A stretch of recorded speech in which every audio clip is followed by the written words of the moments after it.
Hello friends, super magic રસોઈમાં મિત્રો હું આપનું સ્વાગત કરું છું।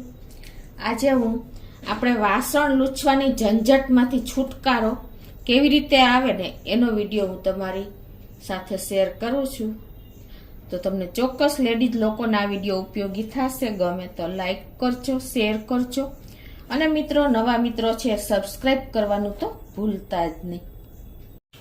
અને મિત્રો બાજુનું બેલ આઇકનને પણ પ્રેસ કરજો જેથી કરીને નવા લેટેસ્ટ વિડીયોની માહિતી તમને ડેઈલી મળતી રહે।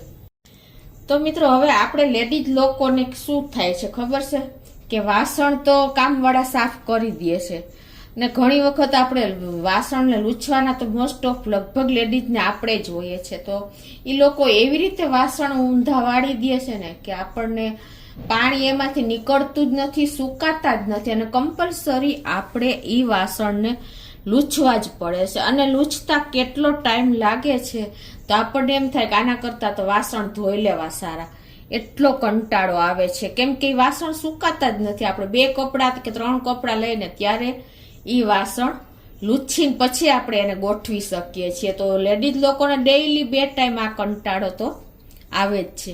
તો આજે આ માથાકૂટ એટલે કે આ પ્રોબ્લેમનો છુટકારો તમને મળશે।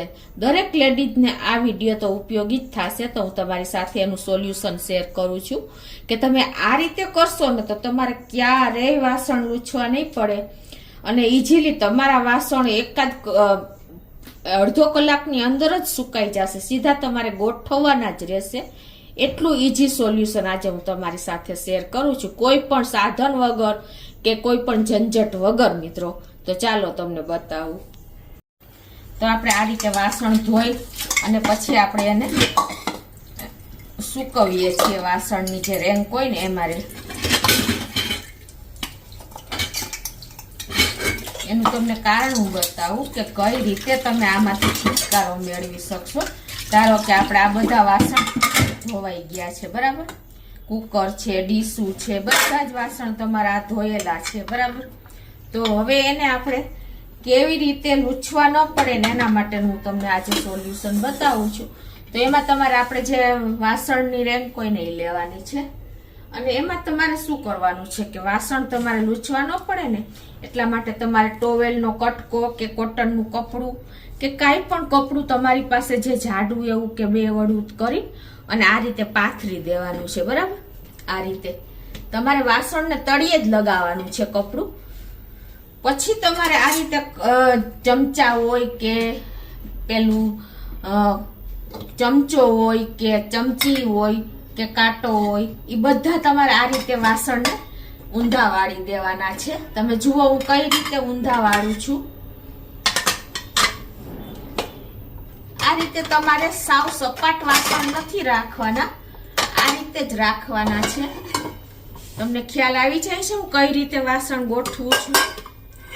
જો બધા વાસણ એક પછી એક ઉપર નથી રાખવાના પણ આ રીતે જ રાખવાના છે। પ્લેટું હોય ને આ રીતે સાઈડમાં રાખી દેવાની છે, ચારે સાઈડ તમારે પ્લેટ રાખી દેવાની છે અને વચ્ચે ચમચાની ઉપર તમારે નાના નાના વાસણ રાખી દેવાના। પછી મોટા વાસણ આ રીતે તમારે સેટ કરતા જવાના છે એટલે બધું જ પાણી શોષાઈ નીકળી જશે વાસણમાંથી અને નીચેનું કપડું છે ને એ તમારા વાસણનું પાણી બધું શોષી લેશે અને જરા પણ અડધો કલાક થશે ને તો તમારા વાસણ જરાય પણ ભીના નહીં રહે કે અને જો કામવાળા હોય ને તો પણ તમે આ રીતે એને કપડું આપશો ને તો પણ એ કપડામાં વાસણ તમારા કોરા જ થઈ જશે। મેઇન કપડાનો કમાલ છે કે નીચે તમે કપડું રાખશો ને એટલે ઓટોમેટિક બધું પાણી કપડામાં શોષાઈ જશે, જરા પણ નીચે પણ નહીં, કપડું ભીનું થશે પણ તમારા વાસણ એકદમ સાફ એટલે કે કોરા થઈ જશે, જરા પણ ભીના નહીં રહે મિત્રો। તો મિત્રો અડધો પોણો કલાક જેવું થયું છે અને તમને વાસણ બતાવી દઉં છું। આપણા વાસણનું બધું પાણી નીતરી ગયું છે, જો તમને ખ્યાલ આવી જાય છે। તમારે અડધો પોણો કલાક તો રાહ જોવી જ પડે મિત્રો, જો છે ને।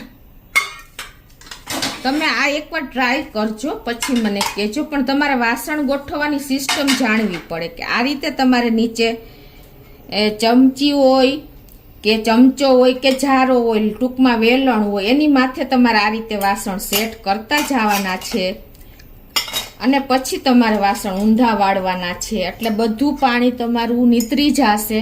અને જુઓ આ કપડું પણ ભીનું થઈ ગયું છે, જોયું તમે? જો આ કપડું પાણી શોષી લેશે. આ કપડાને તમારે સૂકવી દેવાનું, બીજો ટાઈમ બીજું કપડું લેવાનું. એટલે ટૂંકમાં કપડું જોશે પણ તમારા વાસણ એકદમ કોરા થઈ જશે અને તમને કંટાળો પણ નહીં આવે મિત્રો. તો તમને ચોક્કસ આ લેડીઝ લોકોને ગમશે. ગમે તો લાઈક કરજો, શેર કરજો અને મિત્રો સબસ્ક્રાઈબ કરવાનું તો ભૂલતા જ નહીં.